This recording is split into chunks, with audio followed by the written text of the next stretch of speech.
Hey, everyone, and thank you for joining us on Taxing Poetic. As always, my name is Tim Howe, joined with my co-host. I'm Jenny Carter. And we're here with our esteemed producer, JB. JB, how you doing, buddy? Good. How are you? I'm doing great, man. Awesome. And today we're actually going to take a little bit of a different spin. We're actually going to drop back and do a sales tax 101, kind of give you some basic knowledge of what it is that we actually do on a daily basis and who these people are that are actually speaking to you. So with that, I'm going to turn it over to Jenny for 2 seconds and let her introduce herself. Great. My name is Jenny Carter, and I'm the CEO of Nexus. I'm just kidding. That's Tim. Tim's the CEO. I'm a manager at Nexus Tax Solutions. I've been doing sales tax probably collectively about 6 years. Well, you know what? And you forgot you're now a podcast host. So that's true. That is There true. you go. And I'm a CMI now. That's right. Yeah. Pass the exam, CMI. Mhm. Congratulations. Thank you. Love that. What does CMI stand for? A certified member of the Institute, which is the Institute of Professionals in Taxation. Oh, that's awesome. There you go. I'm getting There you go. Ohio State and Scientology vibes from the certificate for the Institute. Like, what? They did beamer up to aliens for about 30 minutes. How many alien souls do you have in this stick? Well, now that you've mentioned Scientology, someone's going to come shut the podcast down. That's exactly it. Yeah, we're completely smoked. Tom Cruise, please don't come abduct me. Exactly. Yeah, we'll apologize to them later. Or maybe Exactly. not. Yeah. And my name is Tim Howe. I'm the CEO of and founder of Nexus Tax Solutions. I've been doing sales tax for a lot longer than I'd ever want to admit. I've been doing it for over 20 years. And then also, yes, now I'm a podcast host, believe it or not. And I'm sitting here preaching to the masses about sales tax and the fun of it and hanging out with this goofy guy, JB. So, JB, why don't you tell us a little bit about yourself? Who are you? Ooh, I'd like to know this. So I don't know. Nobody ever sees me, so because I'm not on camera talent. I just am in the background, and every once in a while I chime in and make sure we're just staying on task. And which is a full-time job with Tim and I. Full-time job. So pretty much that takes up all of my time. I love it, man. So, Jenny, you want to kick us off with a haiku? As always, you want to turn around and do this? Okay. All right. This haiku is in the spirit of Sales Tax 101. Going back to school, just like Billy Madison. No dodgeball, though, please. What about snack packs? Snack packs are allowed. Yeah. I love that. Yes. Thank you very much, Miss Lippy. Today, I have devised the quiz. Oh my gosh. And it's really just like on like terms that I feel like we've thrown out a lot and be like, what is that? And so we're going to make sure that you guys know what you're talking about when you say these words that I don't know. So, okay. All right. First So wait, question hold on. Let's remind everybody where we are with the score. Well, of course, Jenny would like to remind everyone that she is up 11-5. Got to remind everyone. Or 11.5 rather to 10. Well, and just to be fair, I mean, I got smoked last season, so that's why I'm proud of Jenny myself. had a couple of offers last year. Killer in the scoreboard. And then Tim really ended up running away with it at the end. And I stopped really counting. Jenny, first question is for you. What is a drop shipment? Oh, wow. I just had to study these for the CMI exam. It's not an easy topic. So a drop shipment is when I order, say, something online, say from Alabama, but then say the inventory is based in South Carolina. So they're going to ship the item from South Carolina to me in Georgia. So it's like a triangle of seller, buyer, wholesaler. So the drop shipment is the item coming from the fulfilling state where the inventory is. Right. And then, so who pays the sales tax in that scenario? It depends. It always depends. Always depends on who has nexus in which state. So there's all sorts of different scenarios. Yep. Correct. Yay. Hey, are you listening, IPT? Just nailed that. Oh my gosh. The definition I have written down is a drop shipment is a transaction where a seller accepts an order from a customer, then places the order with a third party supplier, typically a manufacturer or wholesale distributor. Okay, so that sounds much better than my explanation. But yeah, that way, if somebody wants a short one, you did get it right, though. It was longer. That's weird that I made something longer than it needed to be. I don't ever do shocking. that. I mean, just completely blown away. No, as somebody who has to edit a lot of the things that we talk about, I can't believe. Wow. Okay, Tim, Shots fired. Okay. define nexus. Oh, geez. He gets nexus and I got Come drop on. shipments. We say it all the time. Actually, that's pretty awesome for the layup. Nexus can take multiple forms, but it's basically the legal obligation for a company to register, collect, and remit sales tax. Do you know why they chose nexus for this word? Just feels very spacey. I think it's actually, I thought, I could be totally making this up. Is it Latin? It's Latin for connection. The definition that I have written down, so Tim is obviously correct, but the definition of nexus is the level of connection between a taxing jurisdiction and its entity. Okay, Jenny, nonprofits like churches, schools, and charitable organizations are always exempt from sales tax.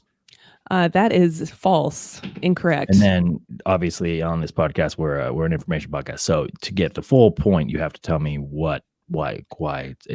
So now a true or false isn't good enough. Now I see how it is. Okay. I don't know. Why aren't they otherwise always exempt? It's only going to be half a point if you don't know why. Oh, Tim, okay. Do you know why? Why they're not always exempt? Yeah, like why wouldn't? Yeah, why because wouldn't they? frankly, like when you're actually looking at the statutory guidance or whatever in a particular state, they really don't care about the federal designation of a 501c3. They basically look at it and they say, hey, if you're out generating a sale or conducting a sale to a customer, you're going to be considered a retailer regardless of whether you're a nonprofit or not. You're exchanging, transferring title of a good, you're exchanging in consideration, and with that comes the legal obligation to actually collect a tax based off of that transaction. Oh, right? true. We don't care about your business form. I was thinking about purchasing and not selling, because also, obviously 501c3s also sell. And the big thing is around it's typically around sales. Okay, who was Tim? Who was the first state to enact a sales tax? West Virginia.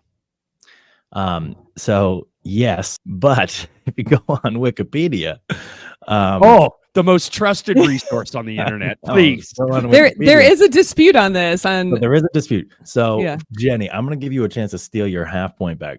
Who does Wikipedia say? If I had to guess, I'd say Mississippi. Yeah. Yeah, so, because that is in the sales tax IPT materials too, about that there's like this kind of which one was actually first. So wasn't West Virginia's like originally on alcohol? Isn't that right? Like it was something like a beer tax or like something weird. So what I have written down is that sales tax started in the U.S. when West Virginia initiated the first official statewide sales tax. So maybe this is a statewide thing versus a county thing, who knows? It was during the Great Depression, but then Wikipedia says the first broad-based general sales tax in the United States were enacted by Kentucky and Mississippi in 1930, and then Kentucky took them away in 1936, and then came back. So I'm going to give Tim that point. Do I still get my half point though? Yeah, sure. Sweet. What? Come on, collusion. Okay, Jenny. Who is the final state to enact the sales tax? Ooh. Oh, yeah, Tim.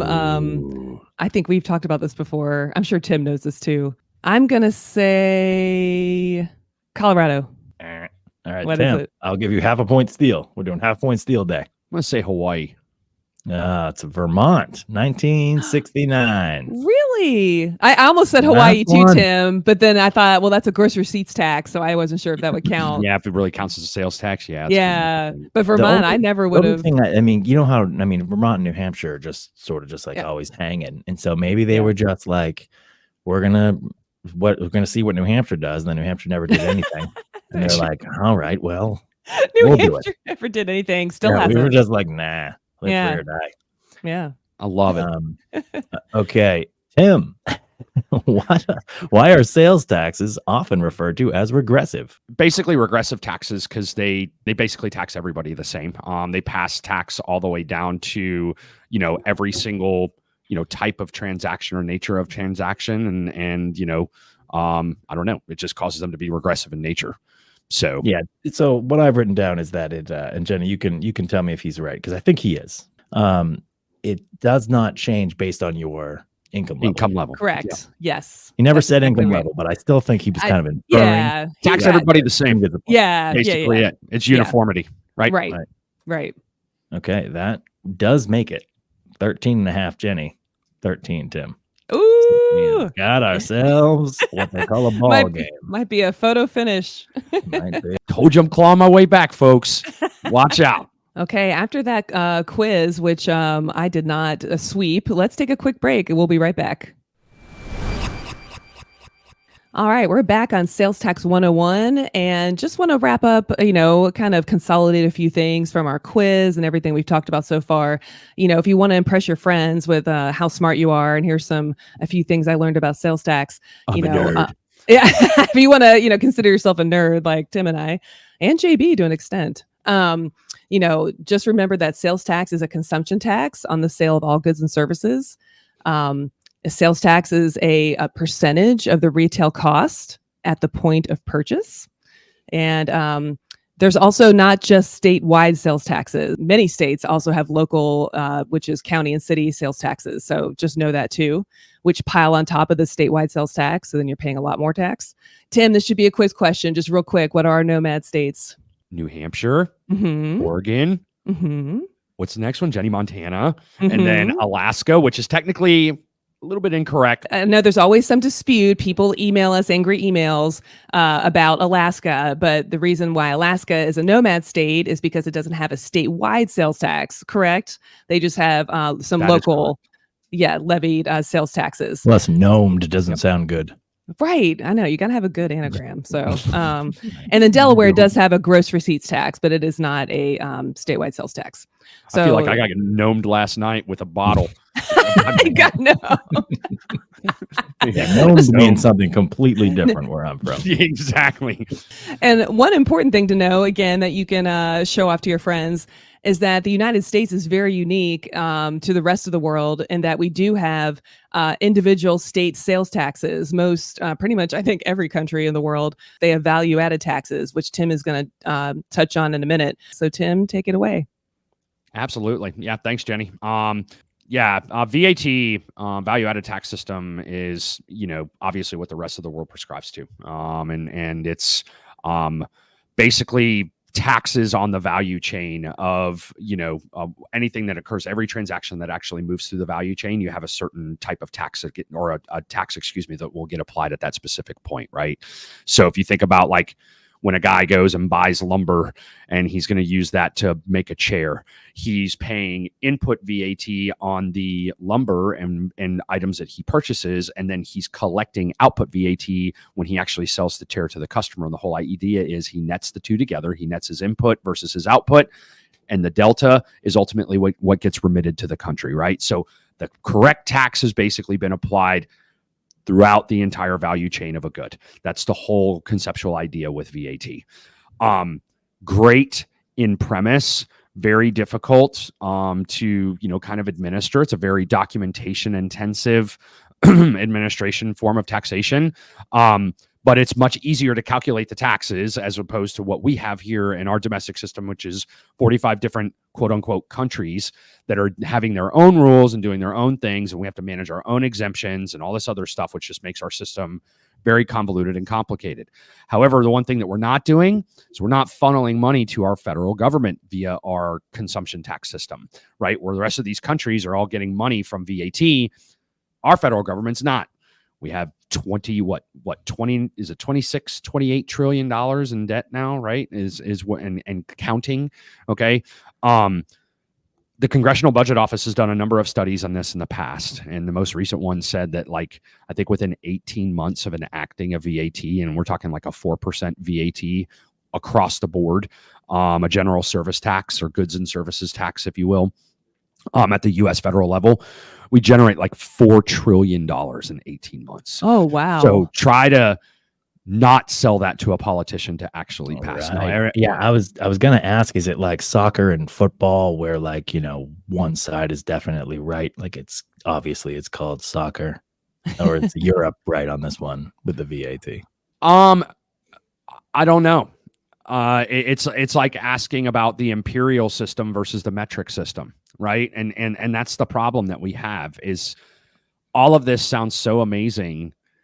It's going to be so difficult to unwind our system and shift gears. First off, you're going to have constituents that are just going to go nuts, right? I think if you tried to impose a 4% VAT across the board, across the United States, you're going to have people that are going to want to burn, Washington to the ground, because it's another 4% regressive tax that they're just now going to be paying on every single thing that they purchase, right? And by the way, not to bring politics into this, because Jenny knows that I love talking politics, but at the end of the day, like what really bothersome is that you're going to have people that are going to go, well, why don't we just stop incurring debt? How does that sound? That sounds like a really good idea. Like, why don't we just trim our spending and start reversing all these trillions of dollars instead of having to ask constituents to pay 4% and funnel all this money in? I think what we're ultimately going to have is someone is going to come up with a plan and an idea to enact a fair tax or a flat tax, a VAT across the board. And it's going to have to be when done. it comes to sales, not income tax, but like sales tax. Yeah. Sales tax. 100% Well, sales tax. First of all, again, we're America. We eat 5 donuts in a sitting, and we are not going to stop spending. I ran the Peachtree Road Race yesterday, and people were handing out donuts and beer. I'm like, it's 93 degrees outside, I'm burning up, and you're going to hand me a cold beer while I'm running? Like, I mean, it's a great idea, but I'm going to die. Yeah, totally going to die. Going back to the imperial versus the metric system, I remember reading this quote on Thomas Jefferson, and he said that they were like, we should switch to the metric system. He's like, we should. It is better, but it'd be too expensive. That was Thomas Jefferson when they just had like 40 wood signs, and he's like, we can't afford it. So imagine like now trying to change like every mileage sign or something to like kilometers, all these things. Thomas Jefferson would have still been measuring things in like axe handles. Exactly. Yeah. Of course, 8 axe that handles. Would take almost 2 days. We can't do it. So that's awesome. Well, Tim, would there be any discussion going back to like the 4% tax? It seems like almost if that were going to be a thing where we would not burn Washington to the ground, would it have to come out maybe of the state sales tax? Like, could you even it up like that? Like, actually, the 4% get rid of comes from the states. Everything else, right? You wouldn't. No. Oh, you're saying no? I mean, no. That's what he's saying. You can't get rid of it. No, you cannot get rid of state sales tax, and the reason is because of what, Jenny? You know this from IPT. Why can't you get rid of state sales taxes? Because I don't know. No, I don't know why. It's basically because of number one, the Dormant Commerce Clause. Okay. If you're going to go to the Constitution, and also the Bill of Rights. I mean, the Bill of Rights basically says that, and this is where we've kind of migrated away. It's really weird. Certain issues we've migrated away from, and other issues we don't. Great example, Wayfair, right? When we talk about the economic nexus thing, and you read the Supreme Court's decision about Wayfair, and Justice Kennedy basically blasted everyone and said it's because of Congress's inability to act, and the states to be able to figure this out on their own. We're just going to remand it back to the states and say, hey, states, you guys need to go and deal with this. This is your problem. You need to go figure out what the economic nexus standard is and figure out how you want to administer your own nexus rules. The Fed can go ahead and pass their own tax. You're never going to be able to tell the states that they can't, because states' rights. States' rights, as an American history geek, we're just obviously built on the only reason why we were able to have this union of states was so that the states had a number of inalienable rights. Each of the colonies were drastically different. Yeah. Right. Yeah. And what those colonies focused on, right? You had industrial colonies versus agricultural colonies. And we didn't want to disrupt that, fragile kind of interaction between these colonies and also, their ability to administer and conduct their own business and also conduct their own governments and have their own, situations where they need to, because it was just going to get too big. This is a big deal. Our federal government's debt is a massive deal, and it's something that needs to be taken care of. Just reversing the trend and saying, hey, how about we stop incurring debt? That's not the answer. You still have to pay it down, right? It's one thing to be able to cut up your credit cards. It's another thing to be able to pay the bank back the debt that you've incurred. I hate that part. Ugh. I know, right? Like, it'd be really great if you could just cut your credit card up and congratulations, debt just evaporates. That would be so great. I don't know. I don't know what the answer is, Tim. It's pretty...